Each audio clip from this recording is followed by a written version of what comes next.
पूस की कड़ाके की रात थी। आसमान को मोटे कोहरे ने इस तरह ढक लिया था कि सामने बढ़ा हुआ हाथ तक साफ दिखाई नहीं देता था। कचनापुर गांव की तरफ जाने वाला कच्चा रास्ता खेतों के बीच से निकलता था। उस रात चारों तरफ ऐसा सन्नाटा पसरा हुआ था कि अगर सूखी घास भी हिल जाए तो उसकी आहट दिल में डर उतार दे। दूर दूर तक फैले गन्ने के खेत अंधेरे में किसी खामोश सेना की तरह खड़े लग रहे थे। उसी सुनसान पगडंडी पर एक बैलगाड़ी धीरे धीरे आगे बढ़ रही थी। बैलगाड़ी के पहियों की चर चर आवाज रात की खामोशी को चीर रही थी। गाड़ी हाँक रहा था भीखू काका, गांव का पुराना किसान। पीछे बैठा था करण, जो अपनी मौसी के घर शादी में शामिल होने शहर से लौटा था। बचपन उसने इसी गांव की गलियों और खेतों में बिताया था, लेकिन काम के कारण कई सालों से शहर में रहता था। बैलगाड़ी के नीचे टंगी लालटेन हवा के झोंकों से लगातार हिल रही थी। उसकी पीली रोशनी में बैलों की लंबी परछाइयां रास्ते पर डोल रही थीं। ठंड इतनी तेज थी कि करण ने अपनी लोई कसकर लपेट रखी थी। हीरा, मोती, अरे बेटा थोड़ा तेज चलो। ये नहर वाला मोड़ मुझे बिल्कुल अच्छा नहीं लगता। यहाँ की हवा में कुछ भारीपन है। काका, आप बेकार में डर रहे हो। बचपन में हम इसी रास्ते पर खेला करते थे। अब अचानक ऐसा क्या बदल गया? और यह कोहरा तो हर साल पड़ता है। चुप रह लल्ला, शहर की हवा लग गई है तुझे। दिन और रात में फर्क होता है। अमावस की रात को यह रास्ता इंसानों का नहीं रहता। करण हल्का मुस्कुराया, मगर माहौल ऐसा था कि हंसी उसके गले में ही अटक गई। तुझे याद नहीं, इसी नहर के पुल के पास 10 साल पहले एक नई बहू मरी थी। कौन? चंपा, वही लड़की जिसे दहेज के लालच में खत्म कर दिया गया था। उसका शरीर 3 दिन तक नहर के कीचड़ में फंसा रहा। कहते हैं उसने लाल साड़ी पहन रखी थी। गांव वालों का मानना है कि उसकी आत्मा आज भी अपनी डोली का इंतजार करती है। जो भी जवान लड़का इस रास्ते से गुजरता है उसे अपना दूल्हा समझ बैठती है। करण को बात सुनकर अजीब लगा। वो हंसना चाहता था, मगर उस रात की ठंड और सन्नाटे ने उसके शरीर में डर भर दिया था। अचानक बैल बुरी तरह रंभाने लगे। वे जमीन पर पैर पटकने लगे और आगे बढ़ने से साफ मना कर दिया। लालटेन की लौ, जो अब तक ठीक जल रही थी, अचानक कांपने लगी। फिर उसका रंग अजीब सा नीला पड़ गया। उसी पल हवा में एक अजीब सी गंध खुल गई, कुछ वैसी जैसे चमेली के तेल की खुशबू, लेकिन उसमें सड़े हुए मांस जैसी सड़ांध भी मिली हुई थी। काका, ये कैसी बदबू है? और बैल अचानक क्यों रुक गए? नीचे मत उतरना, चाहे कुछ भी हो जाए। बैलगाड़ी से बाहर मत निकलना, वो आ गई है। करण ने डरते डरते गन्ने के खेतों की तरफ देखा। कोहरे के बीच खेत की मेड़ पर एक आकृति बैठी थी। उसने लाल रंग की साड़ी पहन रखी थी। उसके हाथों में हरी चूड़ियां थीं, जो अंधेरे में हल्की चमक रही थीं। उसके पैर नहर के पानी में लटक रहे थे। वो धीरे धीरे कुछ गुनगुना रही थी, कोई पुराना लोकगीत। लेकिन उसकी आवाज में दर्द नहीं था, उसमें एक डरावनी खुशी थी। दुल्हन को दुल्हा मिल गया, अब डोली उठेगी, कहारो धीरे चलना। करण के शरीर में सिहरन दौड़ गई। वो आकृति धीरे धीरे उठी। उसके पैरों में भारी पायल बंधी थी। छम छम छम। जैसे ही वह बैलगाड़ी की तरफ मुड़ी, अचानक हवा का तेज झोंका आया और लालटेन बुझ गई। अब सिर्फ धुंध में डूबी चांदनी बची थी। करण ने देखा, वो औरत बैलगाड़ी की तरफ बढ़ रही थी, लेकिन वो चल नहीं रही थी। वो हवा में तैर रही थी और उसके पैर जमीन को छू ही नहीं रहे थे। उनकी बनावट भी अजीब थी, एड़ियां आगे की तरफ और पंजे पीछे। जय बजरंग बली। उन्होंने घबराकर बैलों को जोर से हाँका। भागो हीरा, भागो मोती। भीखू काका ने बैलों पर इतनी जोर से रस्सी और चाबुक चलाया कि दोनों बैल डर और दर्द से बेकाबू हो उठे। वे रास्ता देखे बिना ही अंधेरे में पागलों की तरह दौड़ पड़े। बैलगाड़ी जोर जोर से उछलने लगी। तभी दूर अंधेरे में गांव की सीमा पर लगा पुराना हनुमान मंदिर दिखाई दिया। मंदिर की ऊंची पताका हवा में हिल रही थी। जैसे ही बैलगाड़ी गांव की सीमा के भीतर दाखिल हुई, सब कुछ अचानक शांत हो गया। पायल की आवाज बंद, हंसी गायब, हवा थम गई। बस बैलों की भारी सांसें सुनाई दे रही थीं। कुछ ही देर में बैलगाड़ी घर के आंगन में आकर रुकी। वहां गोमती दादी पहले से इंतजार कर रही थीं। जैसे ही उन्होंने भीखू काका और करण की हालत देखी, उनका चेहरा उतर गया। हे राम, यह क्या हुआ? इसे कोई हाथ मत लगाना। तू इसे नहर वाले रास्ते से क्यों लाया? तुझे अक्ल नहीं रही क्या? दादी मैं ठीक हूं, बस थोड़ा डर गया था, शायद वहम था। गोमती दादी ने तेज नजरों से उसे देखा, फिर धीरे से बोली। जाकर पानी में अपना चेहरा देख। करण घबराते हुए पास रखे पीतल के लोटे के पास गया। उसने पानी में झांका और उसका दिल बैठ गया। कान के पीछे, गर्दन पर मेहंदी जैसे गहरे लाल रंग का निशान बना हुआ था। लेकिन वो कोई साधारण दाग नहीं था। वो बिल्कुल ऐसा लग रहा था जैसे किसी ने उसके गले पर अपने होंठ रख दिए हों। एक चुंबन का निशान। करण पीछे हट गया। उसका गला सूख गया। ये कैसे? उसने तो मुझे छुआ भी नहीं। गोमती दादी की आंखों में डर साफ दिखाई दे रहा था। उसने तुझे चुन लिया है, अब वो तुझे लेने जरूर आएगी। करण के पैरों तले जैसे जमीन खिसक गई। उसने घबराकर गर्दन को हाथ लगाया। निशान सचमुच मौजूद था। ठंड के बावजूद उसके माथे पर पसीना छलक आया। दादी, आप कैसी बातें कर रही हो? ऐसा कुछ नहीं होता, ये बस कोई दाग होगा। गोमती दादी ने उसकी बात काट दी। उनकी आवाज में घबराहट साफ थी। आज अमावस की रात है, ऐसी रातों में मजाक नहीं करते। अगर उसकी नजर सच में पड़ गई है तो हमें सावधान रहना पड़ेगा। उन्होंने तुरंत घर वालों को आवाज लगाई। जल्दी अंदर वाला कमरा तैयार करो, गोबर का लेप करो, गंगा जल छिड़को, नीम की डालियां लाओ। रात जैसे रुक गई थी।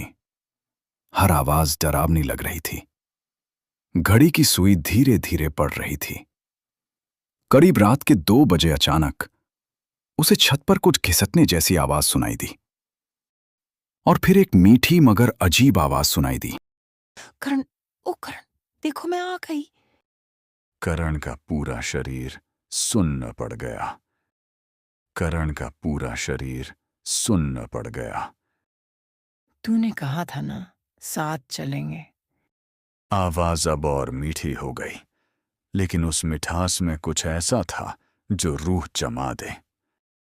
देख, मैंने लाल जोड़ा पहन रखा है। करण ने डर कर दोनों कान बंद कर लिए, लेकिन आवाज रुक नहीं रही थी, जैसे कोई उसके दिमाग के अंदर बोल रहा हो। तभी दरवाजे पर दस्तक हुई। ठक ठक ठक। करण उछल पड़ा। बेटा कर, दरवाजा खोल। वो आवाज बिल्कुल गोमती दादी जैसी थी। मैं हूं, जल्दी खोल, पंडित जी आए हैं, तुझे रक्षा धागा बांधना है। वो कांपते हुए दरवाजे तक पहुंचा। हाथ कुंडी तक गया ही था कि उसकी नजर नीचे पड़ी। दरवाजे के नीचे की दरार से लाल रंग का पानी अंदर रिस रहा था, गाढ़ा, खून जैसा, और उसी के साथ वही चमेली की सड़ी हुई गंध। करण अचानक पीछे हट गया। उसका दिल तेजी से धड़कने लगा। उसने सोचा, दादी के पैरों से खून क्यों निकलेगा? और गोमती दादी इतनी मीठी आवाज में कभी बात भी नहीं करती। करण ने डरते हुए आवाज लगाई, तू दादी नहीं है। बाहर कुछ पल के लिए सन्नाटा छा गया। फिर आवाज बदल गई। अब वो मीठी नहीं थी, वो भारी, फटी हुई और डरावनी हो चुकी थी। बहुत समझदार बन रहा है। दरवाजे पर इतनी जोर की चोट पड़ी कि पूरा कमरा हिल गया। करण चीख पड़ा। दरवाजा तो तुझे खोलना ही पड़ेगा। मैंने तुझे अपनी निशानी दी है, तू मेरा दूल्हा है।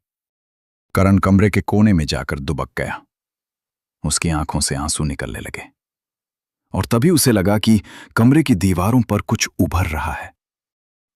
उधर बाहर आंगन में गोमती दादी, हरिराम मामा और भीखू काका आग के पास बैठे थे। आंगन में नीम की पत्तियां डाली जा रही थीं ताकि धुआं पूरे घर में फैले। धुआं कड़वा था, लेकिन गोमती दादी का मानना था कि ऐसी बुरी चीजें नीम के धुएं से दूर रहती हैं। अरे भीखू, आग बुझने मत देना। धुआं कम हुआ तो वो नीचे उतर आएगी। भीखू काका ने जल्दी से और लकड़ियां डाली, लेकिन अजीब बात यह थी कि आग बार बार धीमी पड़ रही थी, जैसे कोई अदृश्य चीज उसे बुझाना चाह रही हो। काकी, पूरी लकड़ी डाल रहा हूं, लेकिन आग टिक ही नहीं रही। हवा कुछ अलग लग रही है। ये हवा नहीं, उसकी सांस है। माँ, मुझे लगता है हमें बाबा भैरवनाथ को बुलाना चाहिए। अगर कर्ण डर के मारे दरवाजा खोल बैठा तो? गोमती दादी कुछ कह पाती, उससे पहले अंदर से जोर जोर से दरवाजा पीटने की आवाज आई। दादी, मामा, बचाओ! दीवारों से खून निकल रहा है। मेरा दम घुट रहा है। हरिराम मामा दौड़कर दरवाजे तक पहुंचे। उनका हाथ कुंडी तक गया ही था कि गोमती दादी ने झटके से उनका हाथ पकड़ लिया, इतनी जोर से कि हरिराम मामा खुद चौंके। खबरदार, कुंडी मत खोलना। लेकिन मां, करण रो रहा है। वो अंदर नहीं गई है, उसके दिमाग से खेल रही है। करण बेटा, आंखें बंद कर, हनुमान चालीसा पढ़। जो दिख रहा है वो सच नहीं। कुछ सेकंड सन्नाटा रहा। फिर अचानक कमरे के अंदर से ऐसी आवाज आई जो करण की नहीं थी।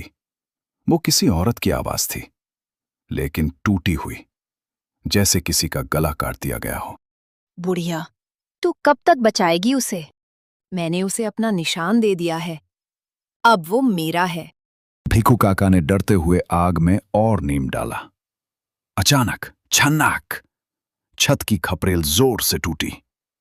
ऊपर से कुछ चीजें गिरकर आग के पास आकर बिखर गईं। सबकी नजर वहां गई। हरी कांच की टूटी हुई चूड़ियां और उन पर लाल बूंदें, जैसे ताजा खून टपका हो। गोमती दादी ने कांपते हुए राम नाम लिया। अरे बारातियों, स्वागत नहीं करोगे?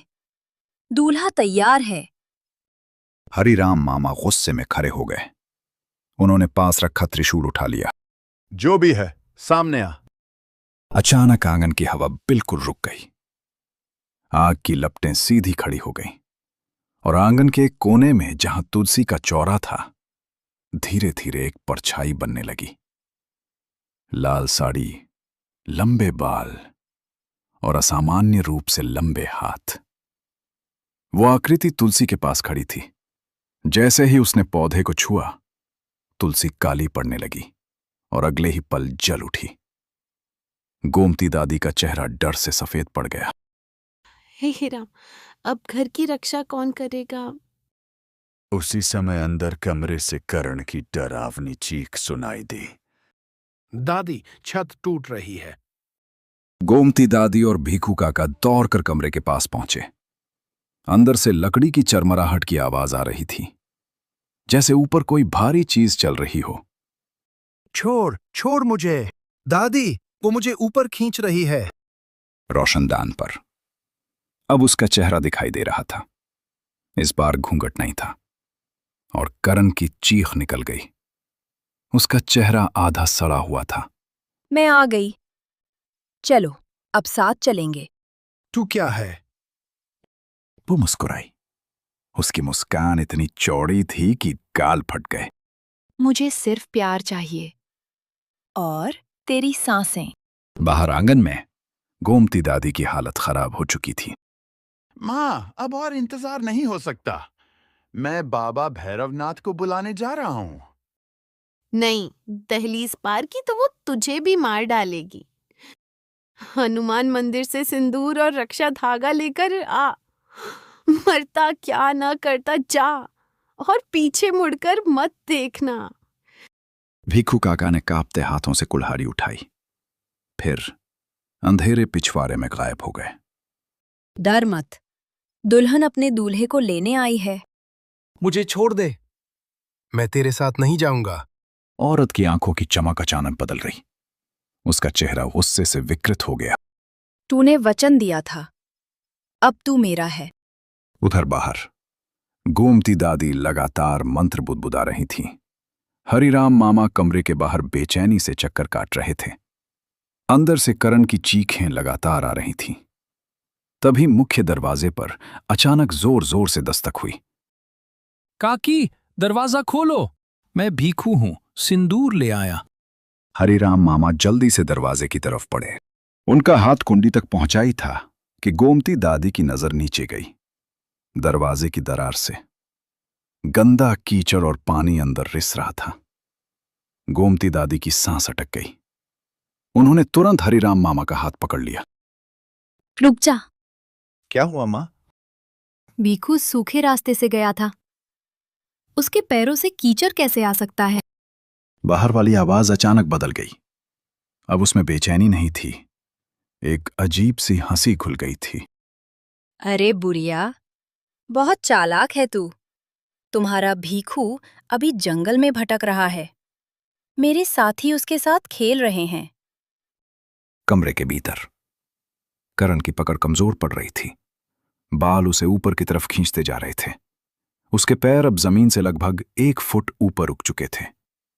तभी उसे अपनी जेब का ध्यान आया। जेब में माचिस थी, जो वो कभी कभी बीड़ी जलाने के लिए रखता था। उसने कांपते हाथों से जेब में हाथ डाला। माचिस मिल रही। उसने कांपते हाथों से तीली निकाली। करण ने बिना सोचे सीधे उन बालों में आग लगा दी जो उसके पैरों से लिपटे थे। अगले ही पल पूरे घर में ऐसी चीख गूंजी कि सबके कान सुन्न हो गए। तूने मुझे जलाया, अब मैं तुझे जिंदा नहीं छोड़ूंगी। अब वो खेल नहीं रही, अब वो अंदर आने वाली है। तभी जमीन में दरार पड़ने लगी। कड़क कड़क कड़क मिट्टी खुद ब खुद फट रही थी, जैसे नीचे से कोई बाहर निकलने की कोशिश कर रहा हो। गोमती दादी की आंखें फैल गईं। लाल साड़ी में लिपटी वही आकृति सामने खड़ी थी, लेकिन अब वो पहले जैसी नहीं लग रही थी। उसके हाथ पैर असामान्य रूप से लंबे थे, जैसे सूखी लकड़ियां। उसकी आंखें अंगारों की तरह चमक रही थीं और उसके मुंह से काला धुआं निकल रहा था। उसने धीरे से सिर तिरछा किया और मुस्कुराई। वो मुस्कान इंसानी नहीं थी, इतनी चौड़ी कि चेहरा फटता हुआ लगे। बारात तैयार है, दूल्हा कहाँ है? दूर रहे उससे। देवर जी, इतनी जल्दी जा कहाँ रहे हो? छोड़ दे मेरे बच्चे को। तू चाहे जो हो, मैं माँ हूं। माँ, मैं भी तो किसी की दुल्हन थी। कुछ पल के लिए उसकी आवाज बदल गई। उसमें दर्द था, लेकिन अगले ही पल वो फिर डरावनी हो गई। अब करण मेरा है। चलो, डोली तैयार है। कर्म पीछे हटने लगा, लेकिन उसका शरीर जैसे सुन्न पड़ गया था। वो भागना चाहता था, पर पैर नहीं चल रहे थे। औरत धीरे धीरे उसके पास आई। उसका हाथ बर्फ की तरह ठंडा था। उसने करण की कलाई पकड़ ली। अगले ही पल करण का पूरा शरीर ढीला पड़ गया, जैसे ताकत ही खत्म हो गई हो। मुझे छोड़ दो। अब बहुत देर हो चुकी। हे बजरंगबली, अगर सच में हो तो बचा लो।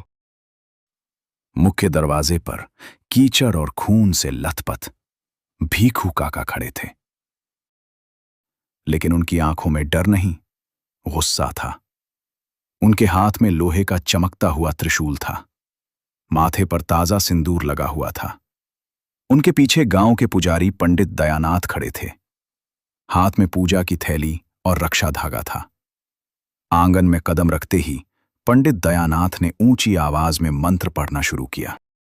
मंत्रों की आवाज सुनते ही हवा अचानक भारी हो गई। दीपक की लौ जोर से कांपने लगी। लाल साड़ी वाली औरत ने गुस्से में गर्दन घुमाई। उसकी आंखें और लाल हो गई। तुम फिर बीच में आ गए। ये मेरा है, मैं इसे चुन चुकी हूं। छोड़ दे लड़के को, आज तेरी जिद खत्म होगी। औरत हंसने लगी, लेकिन वो हंसी अब मीठी नहीं थी, कानों को चीर देने वाली थी। तुम मुझे रोकोगे? मैं इसे अपने साथ ले जाऊंगी, नहर के नीचे, जहां सिर्फ हम होंगे। पंडित दयानाथ ने तुरंत पूजा की थैली खोली। उन्होंने सिंदूर और गंगा जल निकाला, फिर मंत्र पढ़ते हुए आगे बढ़े। ये जीवितों की दुनिया है, तुझे लौटना होगा। उन्होंने गंगा जल उसकी तरफ फेंका। जैसे ही बूंदें उसके शरीर पर पड़ीं, उसकी त्वचा से धुआं उठने लगा। करण, तेरी जेब में माचिस है ना? उसकी साड़ी में आग लगा, यही उसका माया जाल है। करण ने कांपते हाथों से जेब टटोली। माचिस अब भी थी, लेकिन हाथ इतने कांप रहे थे कि डिब्बी ठीक से पकड़ भी नहीं पा रहा था। उसने पहली तीली निकाली, झर, टूट गई। दूसरी जली ही नहीं। लाल साड़ी वाली औरत मुस्कुराई। कोशिश बेकार है, मैं तुझे लेकर ही जाऊंगी। जलता हुआ दीपक सीधा लाल साड़ी पर जा गिरा। एक पल की खामोशी, और अगले ही सेकंड भक, साड़ी में आग लग गई। लपटें तेजी से फैलने लगी। औरत की चीख पूरे आंगन में गूंज उठी। नहीं, मेरा जोड़ा! उसकी पकड़ ढीली पड़ गई। करण ऊपर से सीधा नीचे गिरा और हरिराम मामा ने उसे पकड़ लिया। वो औरत आग में जलते हुए तड़पने लगी, हवा में इधर उधर भागती रही, लेकिन आग बुझ नहीं रही थी, क्योंकि वो साधारण आग नहीं, मंदिर की ज्योत थी। भीखू काका ने मौका देखा। उन्होंने त्रिशूल दोनों हाथों से पकड़ा और पूरी ताकत से उसकी तरफ दौड़े। आज खत्म। उन्होंने त्रिशूल सीधा उसके सीने में घोंप दिया। अगले ही पल ऐसी चीख गूंजी कि पूरे गांव के कुत्ते रोने लगे। त्रिशूल उसके सीने में धंसते ही पूरा आंगन जैसे कांप उठा। हवा अचानक बेकाबू हो गई। चारों तरफ धूल उड़ने लगी। जलती हुई लाल साड़ी हवा में फड़फड़ाने लगी। उसकी चीख इतनी भयानक थी कि आसपास के घरों के कुत्ते एक साथ रोने लगे। आंगन में रखे मिट्टी के बर्तन अपने आप हिलने लगे। दीपक की लौ ऊपर उठ गई। औरत का चेहरा बदलने लगा। उसकी आंखों की आग बुझने लगी, लेकिन गुस्सा अभी भी बाकी था। तुमने मेरा घर फिर छीन लिया। उसका शरीर धीरे धीरे धुएं में बदलने लगा। जली हुई साड़ी राख बनकर नीचे गिरने लगी, लेकिन उसकी आवाज अब भी गूंज रही थी। उसने करण की तरफ देखा। उसकी आंखों में पहली बार डर नहीं, एक अजीब उदासी थी। मैं फिर आऊंगी। नहर का पानी अब भी मेरा इंतजार कर रहा है। उसकी आवाज कमजोर होती गई। फिर एक तेज चीख के साथ उसका पूरा शरीर राख बनकर जमीन पर बिखर गया। इसे मत छूना। कुछ चीजें खत्म होकर भी खत्म नहीं होती। उस रात के बाद करण कभी पहले जैसा नहीं रहा। वो शहर लौट गया, लेकिन उसने एक आदत हमेशा के लिए अपना ली। अगर कभी नदी, नहर या सुनसान पानी वाली जगह से गुजरना पड़ता, तो वो जेब में माचिस और लोहे की छोटी चीज जरूर रखता। मैं अभी भी इंतजार कर रही हूं।